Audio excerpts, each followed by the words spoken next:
To track several major developing stories, including down in the Washington, D.C. sewer, the swamp, where Senator Josh Hawley had this exchange with a far-left Berkeley professor. Don't you wish you can send your kids to a school like this about what the definition of a woman is? Here's a small sample. Your view is that the core of this right then is about what? So I want to recognize that your line of questioning is transphobic, and it opens up trans people to violence. Wait till you hear what they have to say about men giving birth to children.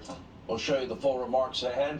Senator Josh Hawley will join us straight ahead. Don't miss it. But first tonight we begin with the bizarre, baffling, and bewildering blunders. Well, they are apparently running the family of Joe Biden, because First Lady Jill Biden under more fire tonight after comparing Hispanic Americans to tacos while yesterday speaking at a Latinx event, this time in San Antonio. Take a look. Raul helped build this organization with the understanding that the diversity of this community, as distinct as the Bogotas of the Bronx, as beautiful as the blossoms of Miami, and as unique as the breakfast tacos here in San Antonio.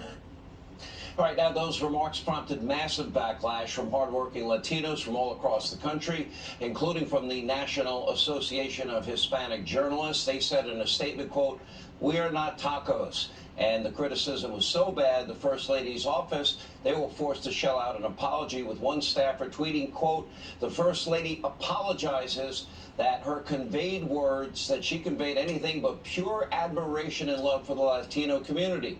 But that's done very little to quell the controversy, because even the ladies on that hard-hitting news show, The View, they couldn't help but finally admit that Jill Biden totally messed up in a pretty major way. Take a look.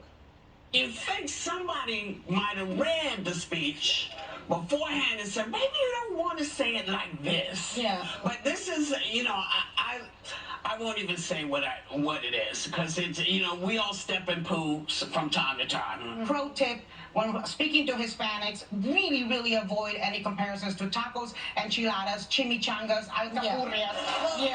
And chilaquiles. That was a racial stereotype. That she used racial stereotypes. So I don't know who wrote that for, and it was such an unforced error. All right, of course, it couldn't come at a worse time for the imploding Biden White House and the extreme Democratic Party. The latest New York Times Siena poll finding that Joe's popularity with Hispanic Americans is tanking like never before, pretty much with every other demographic as well. A whopping 54% of Hispanic voters disapproving of Joe Biden's job performance. Other polls have it even higher, and it's why Republican and Hispanic candidates, they're surging and they're winning all across the country. We told you about the race in South Texas, where Congresswoman Flores won a Texas special election district that had been dominated by Democrats for the last 150 years. And if all that wasn't bad enough for Democrats, here's Joe yet again appearing to joke about not knowing who the president is. Take a look.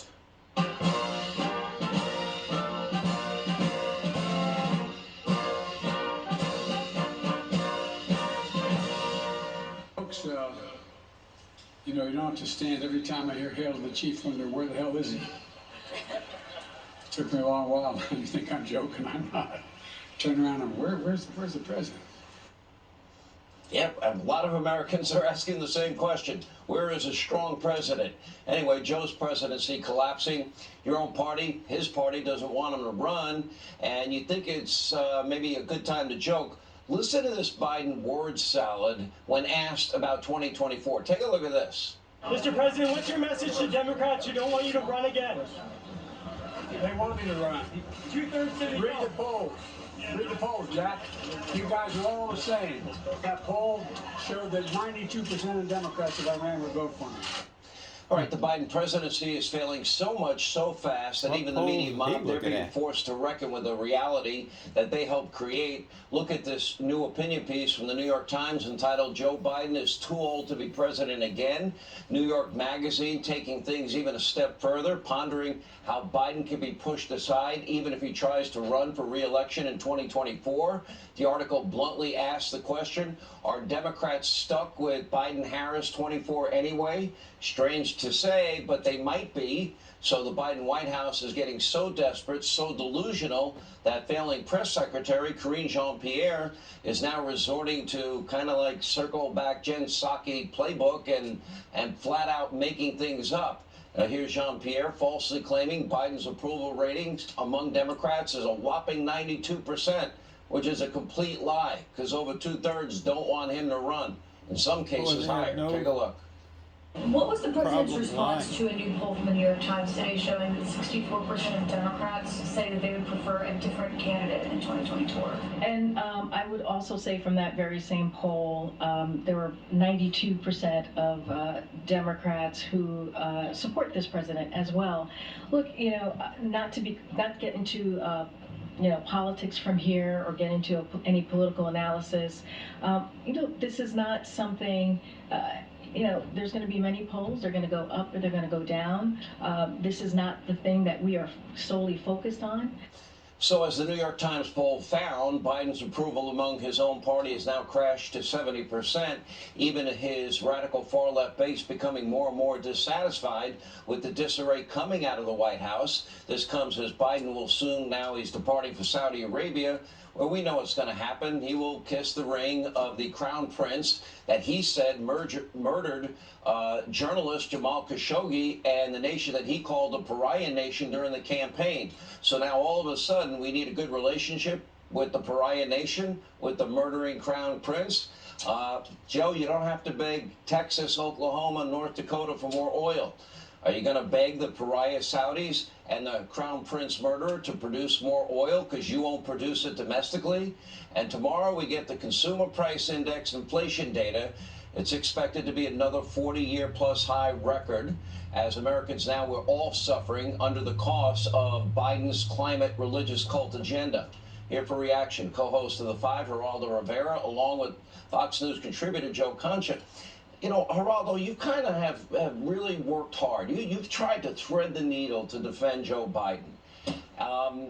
Tell me where he's successful. What do you look at as a success?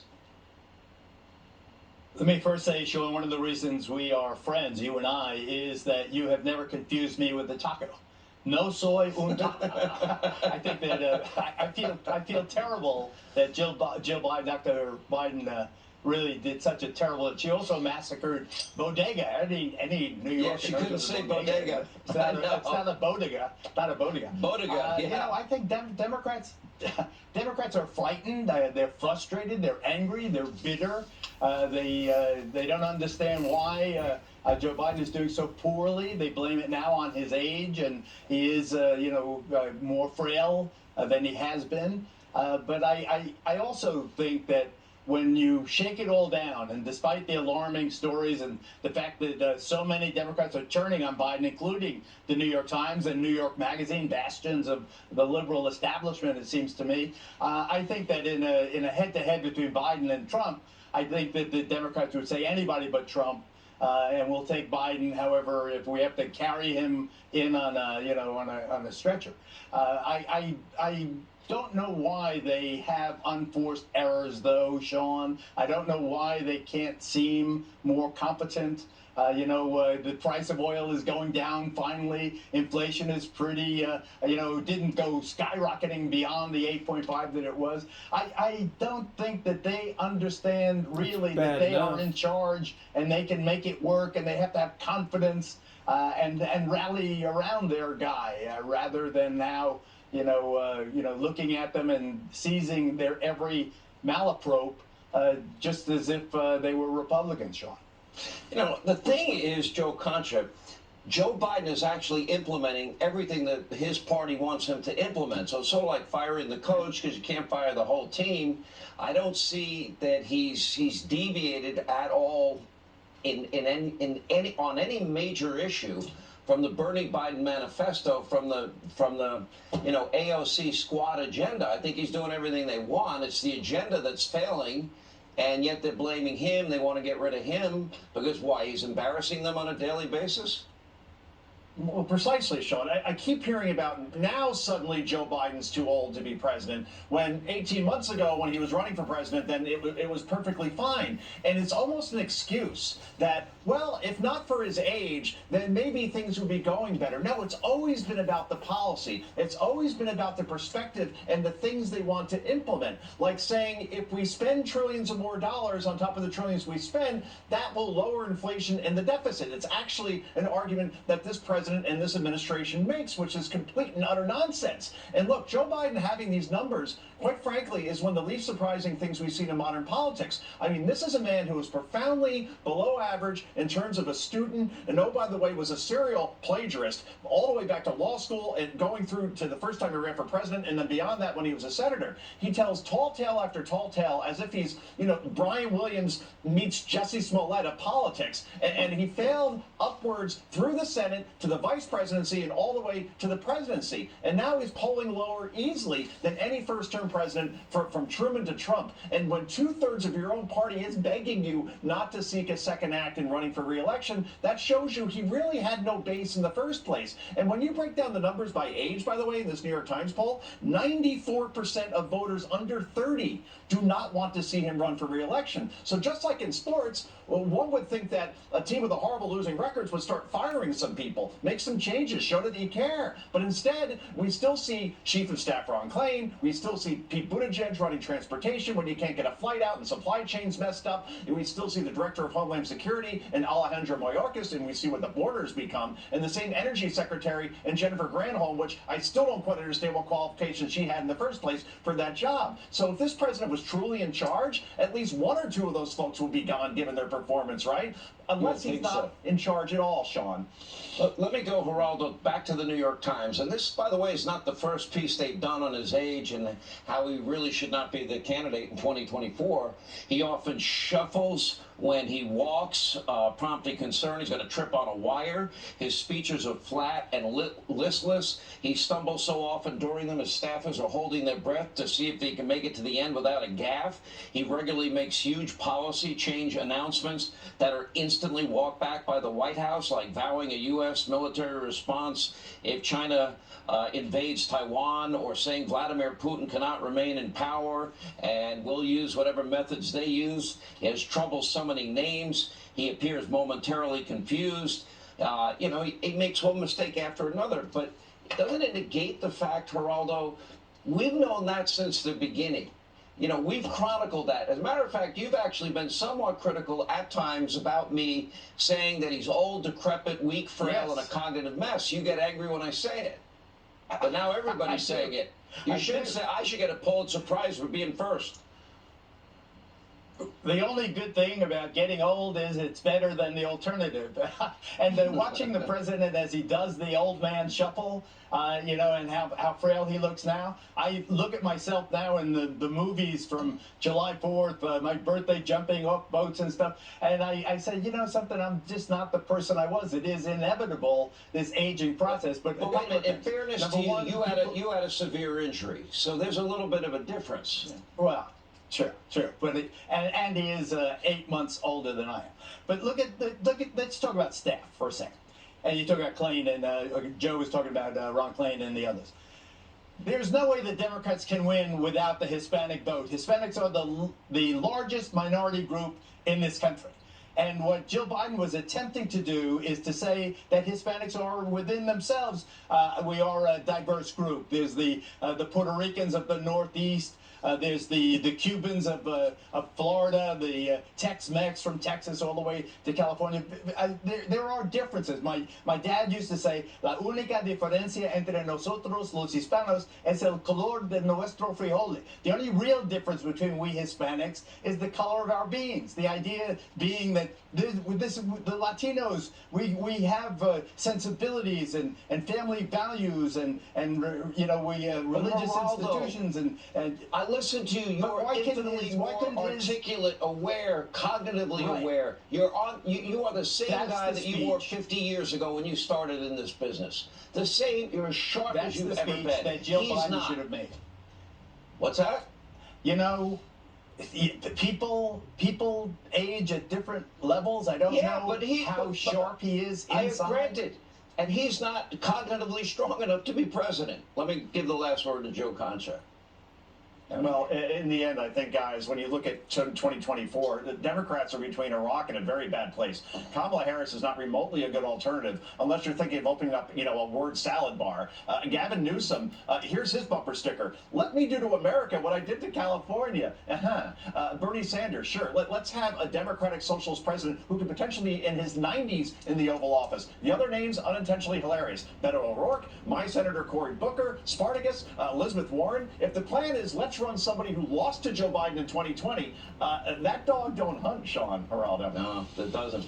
All right, we're going to see very shortly. Joe Concha, Geraldo, thank you both. Now, as Democrats continue to make one mistake after another ahead of the midterm elections, it's time for Republicans now to focus on their agenda all across the country, put their promises in writing, sign a contract with you, the American people, and move forward on the America First, Make America Great Again agenda. And they need to do it the second they get into office. That would also include launching very key investigations into Biden's border failures, aiding and abetting lawbreaking, the origins of COVID.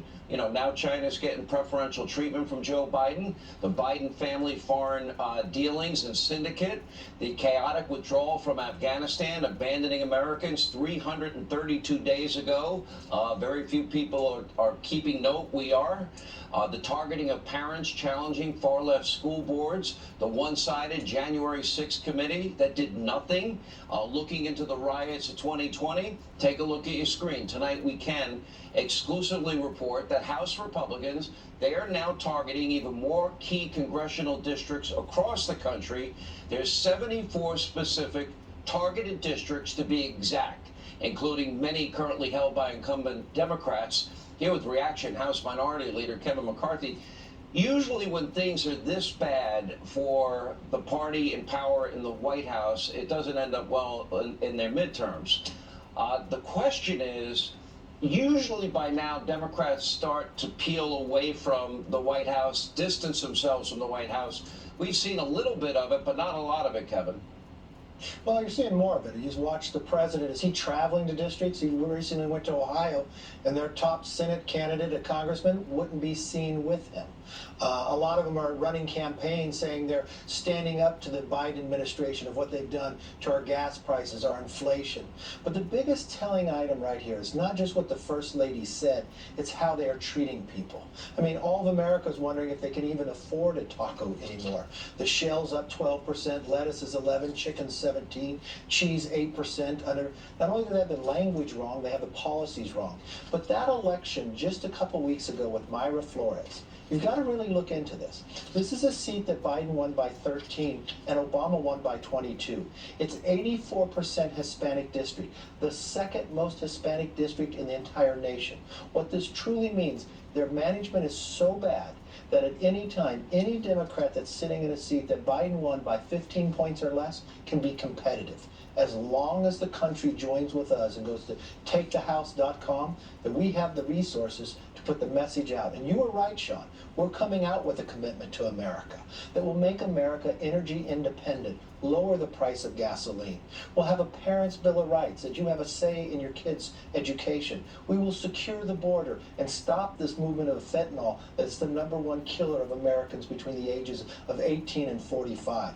I don't know if you just saw that story of a young woman who picked up a dollar bill sitting on the floor of McDonald's and fell down because fentanyl was on that dollar bill. This is how deadly this is. And we're going to hold this administration accountable. We have put out more than 500, from documents to letters to make sure they secure them, to preserve them, because we're not going to wait in this process. We're trying to get the answers now for Afghanistan, the Attorney General, what happened, where the origins of COVID was at.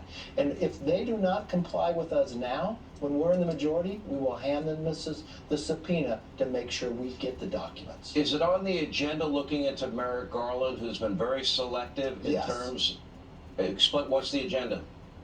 Well, the agenda we'll go through is a commitment to America, as we call it, and we lay out a role of holding accountability. This is where we put our letters out to the Attorney General. Why did he go after these parents who were going to the school board meetings? Why did they have a letter that came before that even those associations backtracked from, but he utilized that to go after, to hold them as terrorists? Think about the border as well. Just in May, we caught 15 people on the terrorist watch list. What are we doing down there with this administration? And nobody is holding them accountable. Do you realize since Pelosi has been Speaker, that they have not held one hearing on the origins of COVID? Not one. Of knowing where this started. And who's going to hold China accountable? Well, now Biden is giving them American oil, sending it to there. That was supposed to be in the Strategic Petroleum Reserve to protect us when we needed it. This is the items that will not only hold them accountable, but will bring jobs back to America. All right, Kevin McCarthy, thank you for being with us. When we come back, Senator Josh Hawley had a very tense exchange with a Berkeley law professor on the Hill today over the definition of what a woman is and whether or not men can deliver babies. That actually happened. We'll show you the highlights straight ahead, and he'll join us. All right, today during a Senate Judiciary Committee hearing, Senator Josh Hawley engaged in a very tense back and forth with a Berkeley law professor over her commentary over whether or not men can get pregnant. Who would have thought it? Take a look. Professor Bridges, you said several times, you've used a phrase, I want to make sure I understand what you mean by it. You've referred to people with a capacity for pregnancy. Would that be women? Many women, cis women, have the capacity for pregnancy. Many cis women do not have the capacity for pregnancy. There are also trans men who are capable of pregnancy, as well as non-binary people who are capable of pregnancy. So this isn't really a women's rights issue. We can recognize that this impacts women while also recognizing that it impacts other groups. Those things are not mutually exclusive, Senator Hawley. Oh, so your view is that the core of this right then is about what? So I want to recognize that your line of questioning is transphobic, and it opens up trans people to violence by not recognizing that. Wow, you're saying that I'm opening up people to violence by asking whether or not women are the folks who can have pregnancies? So I want to note that 1 out of 5 transgender persons have attempted suicide. So I think it's important because of my line of questioning? So we can't talk about it? Because denying that trans people exist and pretending not to know that they exist. I'm denying that trans people exist by asking you if you're talking about women having pregnancies? Do you believe that men can get pregnant? No, I don't think women can get So you're denying that trans people exist? And that leads to violence? Is this how you run your classroom? Are students allowed to question you? Absolutely. Or are they also treated like this? Where No, they're told that they're opening up people to violence? We have a good time in my class. You should join. I bet. You might learn a lot. Well, I would learn a lot. I've learned a lot just from this exchange. Absolutely. Extraordinary. Yeah. All right, here's Senator Hawley with reaction to that fiery exchange. Senator, I guess you're transphobic and you're, according to this professor, opening up trans people to violence by not recognizing them. At no time during that exchange did I see you didn't acknowledge that there are people that are transgender. Here is the modern Democrat Party today, Sean. It is that you have to say that men can get pregnant, and if you don't say it, then you are a bigot and you are responsible for violence. I mean, that is the party line. Let's not forget who invited this witness. She was there as a Democrat witness. You didn't see a single Democrat disagree with that. In fact, they're all over social media applauding her and saying, oh, that's exactly right. It's not exactly right. It's exactly crazy, which is why voters are running screaming away from the Democrat Party. This is craziness. And I tell you, Sean, they are so out of touch with America. It's just, you can't even make this stuff up. All right, so when she says to you and asks you a question, and I guess offering you a test, do you believe that men can get pregnant? And your answer was no, I don't think men can get pregnant. That led her to state that that means that you deny the existence of trans people. Okay, so she's saying that somebody who was biologically born a woman is that now considers themselves a man. You acknowledge some people do that, and some people go through whatever surgery they have. But there's no biologically born male that I know of, and I like to follow the science that I'm aware of that would be capable as a biological man of bearing a child. Is that not a fact?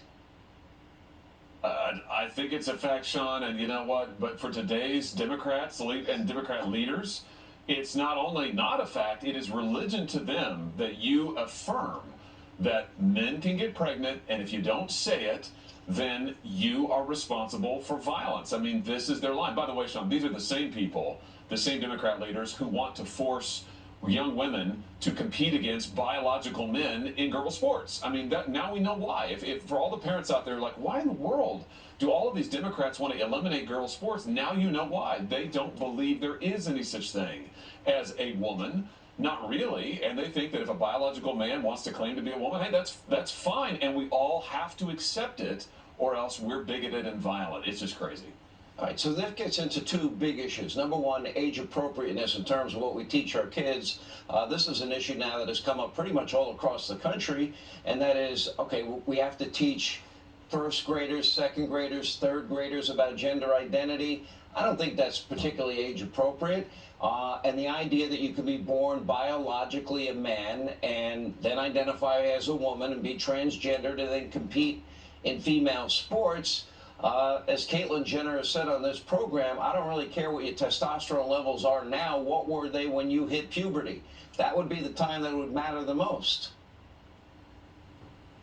Yeah, that's exactly right. And I just don't think that you're going to find many parents in this country. I mean, I say this as a parent of three little kids. I don't know many parents who say, yeah, I want my young girl, I want her to have to play against biological males. I want them to be in her locker room. I want them to be in her safe spaces. I thought the left was all about safe spaces, but not for women, not anymore. Not for young women. It's a crazy agenda, Sean. Like, nobody supports this agenda. I mean, what, 2% of the population maybe? It's craziness.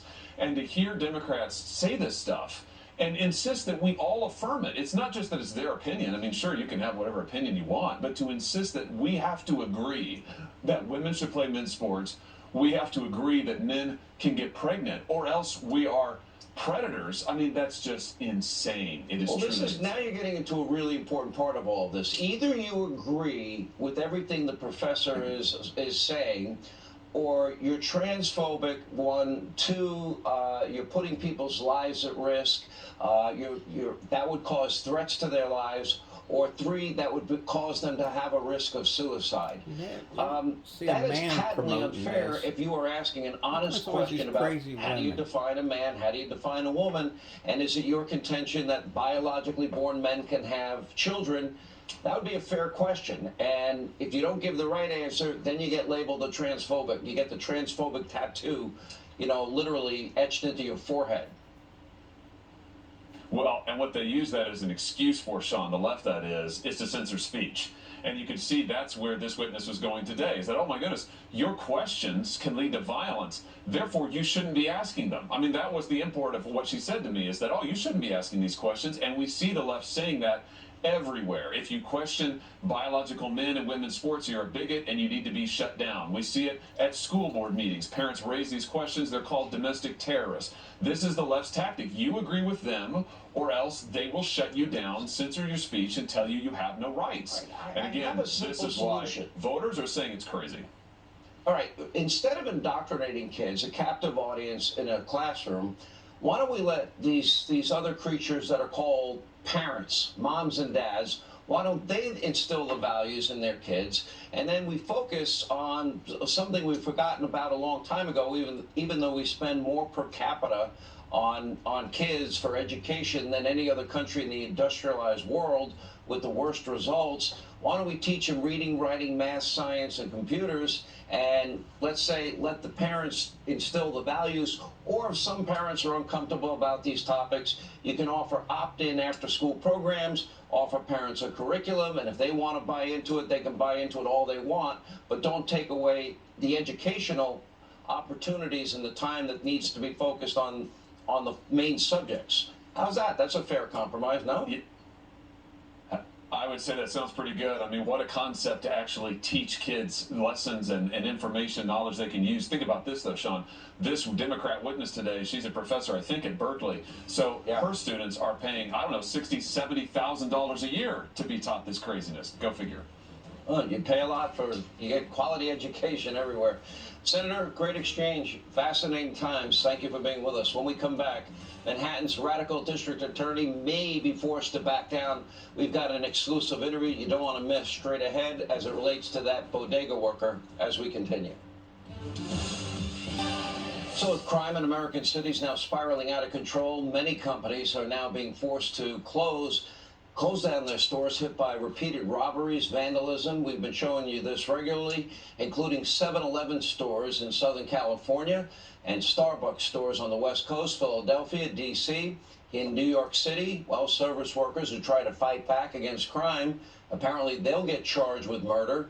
At least that's what happened to this bodega worker, Jose Alba. Today, a group representing the bodega industry, they actually met with the DA to advocate for Alba and hopefully get those charges dropped. That group is the United Bodegas of America. The spokesperson, Fernando Mateo, joins me right now. Fernando, thank you for being with us. I feel awful for Mr. Alba because you look at this video and you see what happened. I don't want any trouble. He's doing his job. He's behind the counter. Then this guy who just got out of jail comes around the counter. We have video of his girlfriend with a knife in her hand, and I'm like, why did they charge him? He's the guy saying, please, I don't want any problems here. What options did he have? I don't see any other option but to defend himself. Sean, you hit the nail on the head. That's what everyone is saying, and I believe that's what DA Bragg sees himself, a man that's trying to defend himself, save his own life, and use whatever tools he had available to push this assailant away. He didn't try to murder this guy. He's not a murderer. He's a hard-working man. He was afraid. He was afraid he was going to lose his life, and he defended himself, and that's what everyone should do. They should stand their ground, and they should defend themselves from these criminals that are out there looking to kill people and take people's livelihoods away. Tell us what happened when you met with the DA today. We went with a list of questions. First thing we asked him is, would he consider dropping the charges against Jose Alba? And he says, we're investigating, and as soon as we finish our investigations, I will make a determination. So I said, are you saying that there's a possibility we'll drop the charges? And he said, yes, there's a possibility during the investigation that I would drop these charges.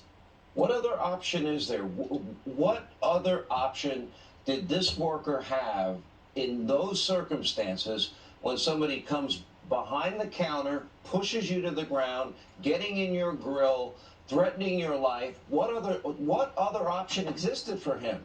There was one other option. Lose your life. Get killed. That's the only option he had. He fought and he defended himself, and that's what everyone is seeing. So what we're seeing is the same thing DA Bragg is seeing as well. So he's going to have to make a determination soon, and we believe that ultimately he will drop the charges. Listen, this city is really in bad shape. Bill de Blasio left us in shambles, and these new elected officials that have taken over need to really buckle their belt and understand that we need to protect victims, and we need to get rid of the criminals, and we need to give this city an opportunity to be what it was during Giuliani and Bloomberg. You know, we had the best 20 years in our life, in my lifetime, here in New York City. We can't go back. We asked the DA. Unfortunately, they've already gone back. Fernando, keep us in the loop. Give us any updates. We're hoping that, in fact, the DA, comes to the obvious conclusion, which was this is self-defense. There's never been a more clear-cut case. The video shows it. Thank you for being with us.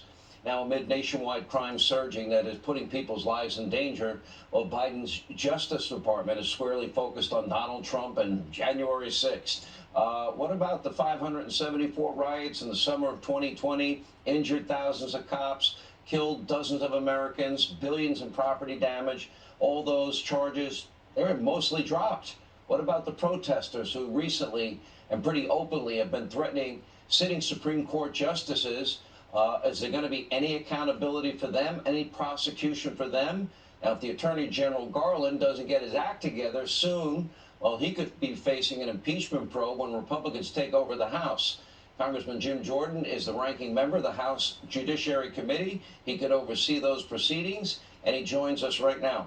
So there's been, okay, I condemn January 6th, you condemn January 6th. I also condemn the riots in the summer of 2020. Most of the prosecutions there ended. They never happened. We've got videotaped evidence.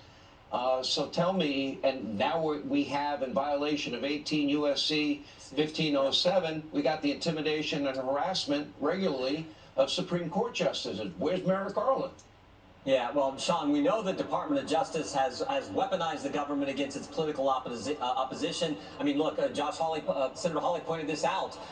Parents who show up at school board meetings are treated as domestic terrorists. We've had over a dozen FBI agents come to us as whistleblowers to tell us about the problems in the Department of Justice. But now it's reached a new level. We now have the Department of Justice supporting the effort by the left to intimidate the United States Supreme Court. And I think this is real important. We have the key agency in the executive branch, a part of an effort to intimidate a separate and equal branch of the government, our highest court in the land, by them failing to enforce the statute you just referenced. That is frightening, but that is exactly the situation. And that comes after we had an assassination attempt on one of the associate justices of our highest court. So, yeah, this is serious stuff. And for them not to press charges against the people who were actively trying to intimidate the court while a decision was pending before that court, which is what that statute's about, is scary, and it's why we're so concerned and trying to get as much information as we can.